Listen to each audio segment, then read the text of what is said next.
Hello, welcome to today's lecture. So as promised last time, today I would like to start my silly season predictions early. Monaco has just happened, and I think no time like the present. Is this risky based on the history we currently have of teams switching out drivers mid-season? Yes. Am I gonna do it anyway? Absolutely I am. Mind you, this year, not a ton of change up. I say that like it's not 6 of them. It is 6 of them. Also to consider, Cadillac Formula One. So for those who don't know, Cadillac will be joining next year, and from what I can tell and what has been written, it'll go up to 11 teams. So it'll now be 22 drivers on the grid. So we're technically getting 8 new drivers based on how contracts are right now, but like not really, probably. Sorry if the angle is different. My camera fell over. Very fun. So not every team has drivers that are leaving. Off the top here, Ferrari and McLaren are both staying the same. Norris's contract ends in 2027 and Piastri's in 2028. Hamilton's is 2026 end date, and then Charles is unknown, but is a multi-year contract. Most people speculate till about 2028, if not at least 2027, 2026, somewhere in there. Other teams in the clear, it looks like Aston Martin is keeping both Fernando and Lance till 2026. Haas with Esteban and Oliver, Williams with Alex and Carlos, and then Subaru with Nico and Gabriel. Pierre will also be staying at Alpine. So who does that leave us with? Well, most of Red Bull's people are on the chopping block at the end of the year. So that includes Liam, Yuki, and Isaac, yeah. For some reason, I was looking at it and I was like, that's not the right guy. It is. Isaac is the right guy. So it'll be Liam, Yuki, and Isaac. And then we also have both Mercedes drivers, both George and Kimi, up for contract renewals at the end of the season. And then it would have been Jack Doohan at Alpine. But it'll now be his replacement, Franco. So basically, after they switched, Franco did just take over Jack's contract, so he's also up at the end of the year. So what do I think is going to happen? I'm so glad you asked. I don't think Mercedes is going to get rid of Liam and George. Not Liam. Kimi and George. Because they're both doing relatively well. They both like the team. Of the two of them, I would be less shocked to see George leave. Because it's kind of all what Red Bull wants to do. I don't think George would go be a second driver for Red Bull, which is why I think he would stay at Mercedes instead, because he is still kind of their principal driver. So I think him and Kimi are staying. I think Red Bull is going to keep Liam and Isaac. I think they're going to keep him at Racing Bulls, and I think they're going to give Yuki until basically the end of the season to prove he deserves to be in Red Bull. And if not, he's going to get Daniel Ricciardo. Let's be so for real. And honestly, even like Jack, he doesn't seem to be like doing great, but he's not doing bad enough for Alpine to need to switch him out, to be very honest. However, what could be very interesting to happen, it would be very dramatic and fun, is if Red Bull took Kimi. I don't foresee it happening, but there is a chance Red Bull takes Kimi to be a second driver under Max, which would be, based on how Kimi's doing this year alone, that would be kind of another deadly team as long as the car keeps in track.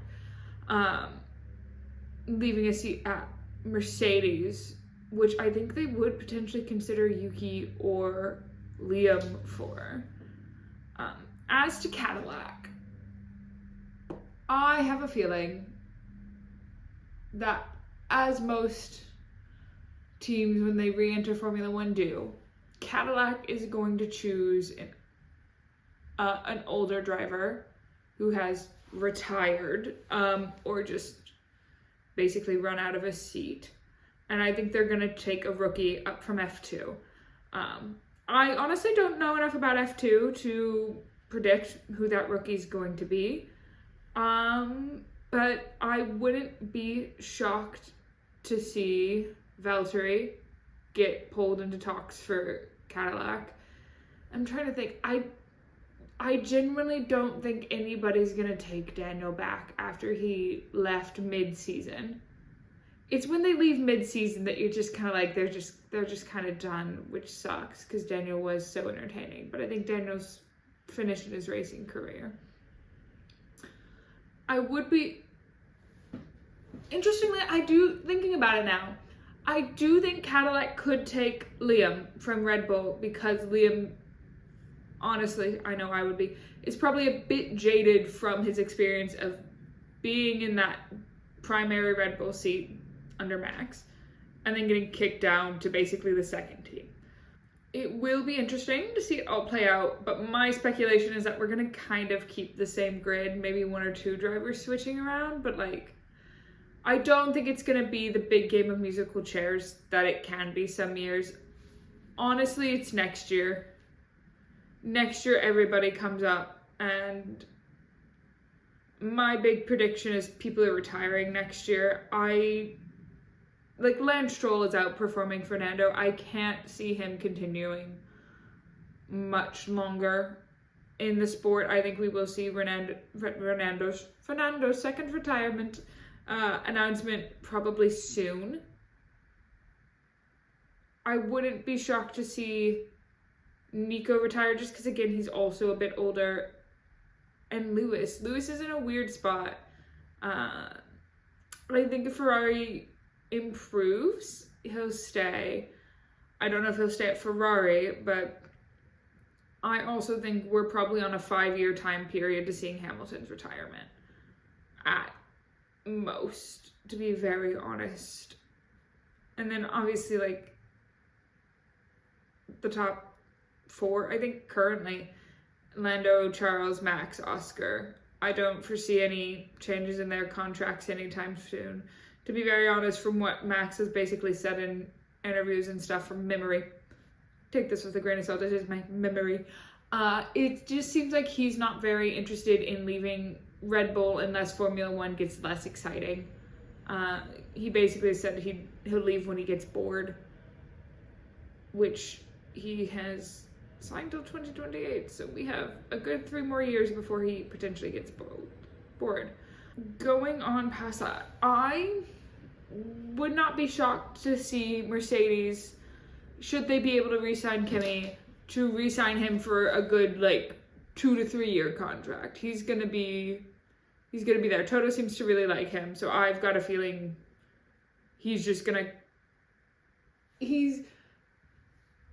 I think Toto's plan with Kimi is that he's going to try to Max Verstappen Kimi in the way Red Bull did, where they basically got Max when he was very young and then have just kind of gotten him to the point where he is very highly competitive, multiple times over a world champion. I have a feeling that is kind of the game plan with most teams anymore. So it's going to be, that is the plan for Kimi in my brain under Toto Wolff, basically.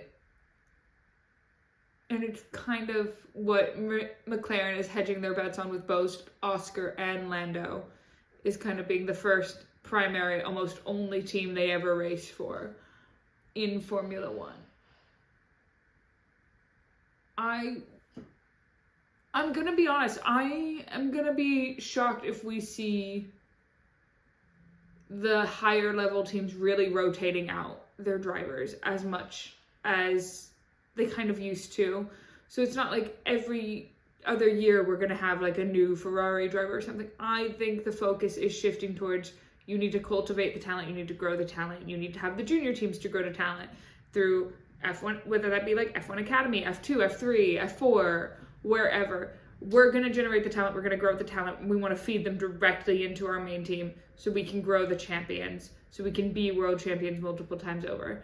However, at the Williams, the Haas, the super levels, I think we're going to see a lot more game change in those teams, because like Williams is doing fantastic this year and that does make me very happy, but like they're still not quite back to where they used to be. And like I want to say the 90s, my memory is bad with numbers, but the 90s, when they were just crushing it, you know.